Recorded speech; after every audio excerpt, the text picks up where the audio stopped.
இந்த குழந்தை முதல்ல போகுது, பிச்சைக்கு போறான்.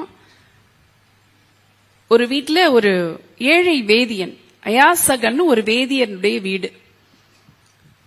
இதுல இவங்களுக்கு ஒரு வழக்கம், 2 முறை பவதி பிக்ஷாம் தேகின்னு கேட்பாங்க வாசல்ல.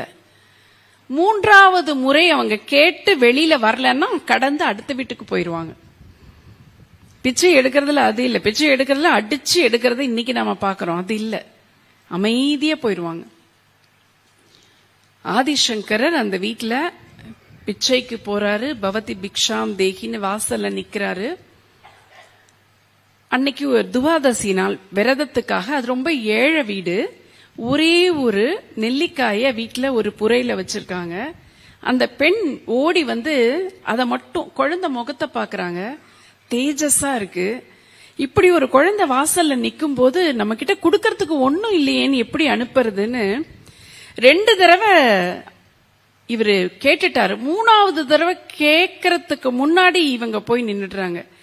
மனசெல்லாம் அந்த பொண்ணுக்கு குமுறுது, இத போடலாமா வேண்டாமா, இந்த குழந்தைக்கு இத போட்டா அந்த குழந்தைக்கு எப்படி இருக்கும், ஆனா ஏதாவது போடணுமே.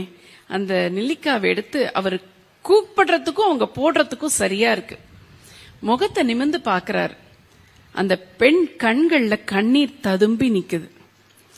என்னால முடியலையே அப்படின்னு சொல்ற ஒரு ஆதங்கம் இருக்கும்ல, உனக்கு கொடுக்கணும்னு மனசு நிறைய நினைக்கிறேன், ஆனா என்கிட்ட எதுவும் இல்லாம போச்சேப்பா அப்படின்னு சொல்ற அந்த ஆதங்கம் இருக்குல்ல, அந்த குழந்தையால உணர முடியுது. உடனே அவர் மகாலட்சுமிய பார்த்து கேட்கிறாரு, இவ்வளவு இரக்கமும் தயையும் உள்ள இந்த பொண்ணுக்கு இப்படி ஒரு ஏழ்மையை நீ கொடுக்கலாமா? இன்னைக்கும் கனகதாரா ஸ்தோத்திரம் நம்ம சொல்றோம் இல்லையா, கனகதாரஸ்தவம் அப்படின்னு சொல்றாங்க. முதல்ல அங்கம் ஹரேக புலக பூஷண ந மாஸ்ரயந்தி அப்படின்னு அந்த ஸ்லோகம் தொடங்குது. 21 ஸ்லோகங்கள்.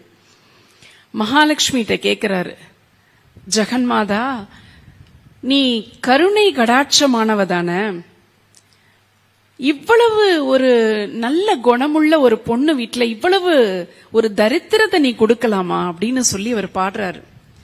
இப்ப மகாலட்சுமி சொல்றாளாம், இது இன்னைக்கு அவளுக்கு வந்த வறுமை இல்ல, இவளுடைய பழைய கர்ம வினை, கர்ம வினையினுடைய தண்டனை அவளுக்கு ஏழ்மையா வந்து வாச்சிருக்கு.